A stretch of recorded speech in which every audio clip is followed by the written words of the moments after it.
Nous reviendrons à Zaporijjia dans quelques instants, mais l'événement à venir, c'est ce procès à grand spectacle qui est organisé, qui sera organisé par l'occupant russe à Mariupol, très exactement dans la philharmonie de Mariupol. Les Russes, volontairement, ont montré déjà des images des cages où seront enfermés les anciens combattants d'Azovstal, jugés dans un contexte qui est controversé et condamné par la communauté internationale en raison des conventions de Genève. C'est un tribunal pour prisonniers de guerre. Tribunal des membres d'Azov donne le titre de la vidéo produite par les autorités russes. Et je vous le disais, nous recevons Vladislav Jaïvoronok, combattant du régiment d'Azov, qui a été blessé lui-même, amputé après les combats. Vladislav Jaïvoronok, j'aimerais que vous nous disiez d'abord, rebonsoir, dans quelle situation vous êtes aujourd'hui? Je vous salue. Maintenant, je me trouve à Kiev. Je suis en traitement et j'obtiens toute aide médicale nécessaire. Je vous remercie. Aujourd'hui, combien de jours ont passé depuis le moment où vous avez été dans les combats, blessé, puis prisonnier des Russes?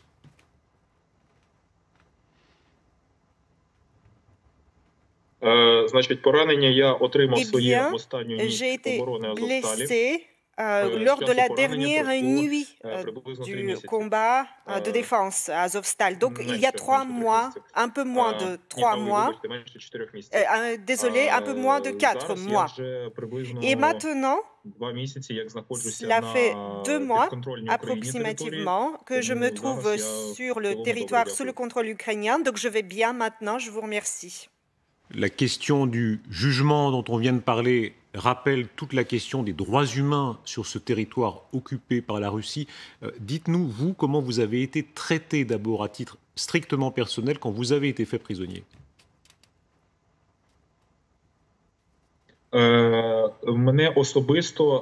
Personnellement, je n'ai pas été battu.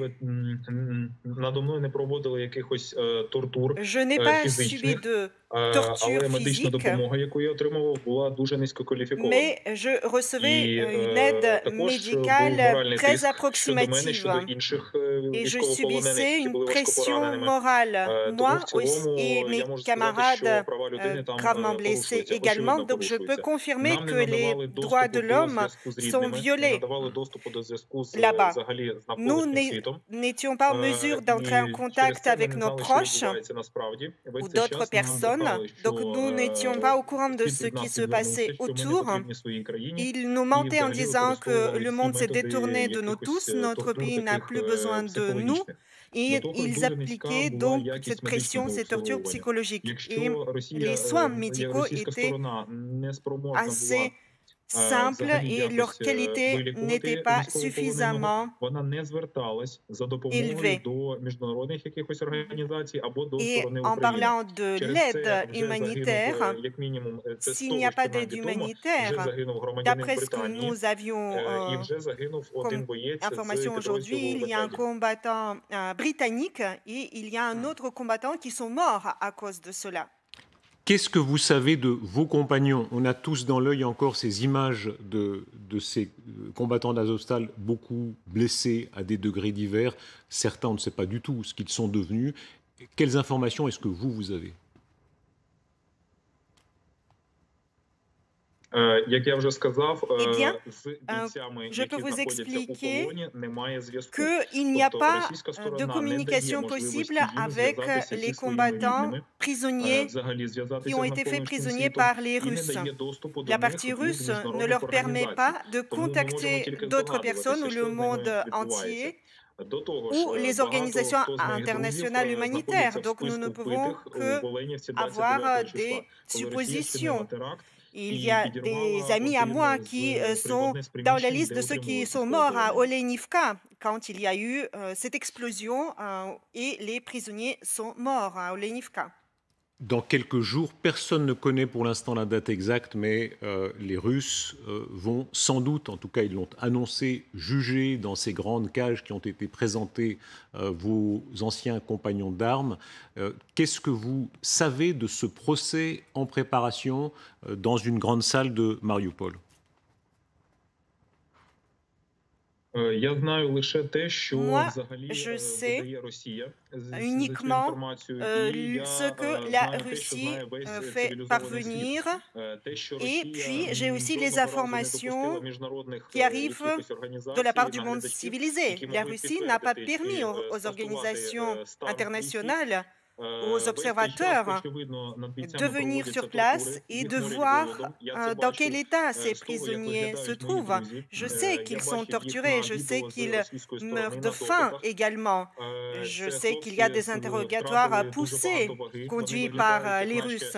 Les garçons, mes camarades, sont très maigres. Ils ont l'air de gens qui sortent des camps de concentration. Ils ne reçoivent pas suffisamment de nourriture. Les Russes appliquent les tortures physiques et psychologiques. Et puis, ils font tout le temps cette pression psychologique sur les prisonniers pour les faire sentir coupables, pour leur faire peur. Nous regrettons que les organisations internationales n'aient pas accès aux prisonniers. Nous ne savons pas dans quel état sont mes anciens camarades. Peut-être de nombreux d'entre eux sont déjà morts. Et les Russes parlent d'organiser un procès au tribunal qui sera en faux, évidemment. Vladislav Jevoronok. La partie ne peut confirmer que les conditions ont été remplies et respectées, et la Russie tout fera pour accuser les forces de défense de Mariupol d'avoir détruit la ville. Tandis que nous savons parfaitement bien que nous n'avions pas les armes qui ont détruit Mariupol. Question de votre compatriote, Ludmila Toutieva. Oui, je voudrais juste vous demander par rapport à Croix-Rouge, parce qu'ici, en Europe, il y a une sorte de confiance en quoi que la Croix-Rouge, elle a pu peut-être, il devrait s'occuper des prisonniers qui étaient à Olenivka, mais aussi qui étaient ailleurs. Alors, est-ce que vous avez vu la présence de Croix-Rouge sur place ou pas ? Moi, je pense que ce que je vais dire maintenant déplaira beaucoup au Comité international de la Croix-Rouge, mais j'expliquerai les faits et je dirai ce que j'en pense. Aussi correctement que possible, je voudrais dire que la Croix-Rouge ne remplit pas ses engagements. La Croix-Rouge n'a pas accès aux prisonniers de guerre qui se trouvent de toute évidence dans de très mauvaises conditions. Le Comité international de la Croix-Rouge, au lieu de chercher à retrouver ces prisonniers de guerre, passe son temps à trouver des raisons pourquoi il ne peut pas y aller.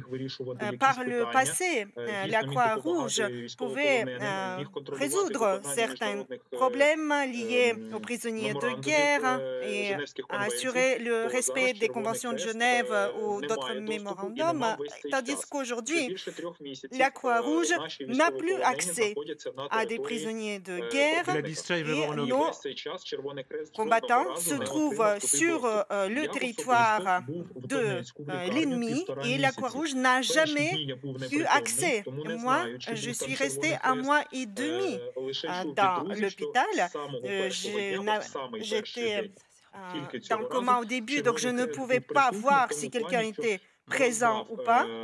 Et puis la seule fois où j'ai entendu dire qu'il y avait quelqu'un de la Croix-Rouge, c'est quand nos combattants ont reçu un papier et un stylo pour donner un nom de personne de contact pour pouvoir informer ces personnes de contact de Vladislav Jevoronok. Je me permets d'insister parce que Vladislav Jevoronok, ce que vous dites est très important évidemment parce que c'est une accusation grave contre le CICR.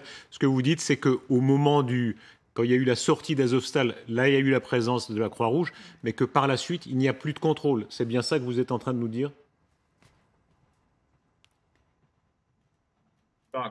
Oui. Oui. La Croix-Rouge n'était pas présente à l'hôpital à Donetsk. Et en ce qui concerne les gars qui se trouvaient à Olenivka, dans la prison d'Olenivka, je sais qu'ils n'ont jamais vu personne de la Croix-Rouge. Et la Croix-Rouge n'était pas présente au moment de l'échange des prisonniers. Moi, je me trouve à Kiev depuis 2 mois et je n'ai pas eu de contact avec les représentants de la Croix-Rouge depuis et aucun de mes camarades non plus. Question. Vladislav, bonjour, Laurent Saïm ici. Dans la reddition qui avait été négociée par les Ukrainiens avec les Russes avaient assuré le président Zelensky que les prisonniers du commando d'Azov allait avoir des soins médicaux et qu'ils seraient bien traités. Est-ce que vous avez eu des soins médicaux? Et j'aimerais aussi savoir pourquoi votre œil semble tuméfié.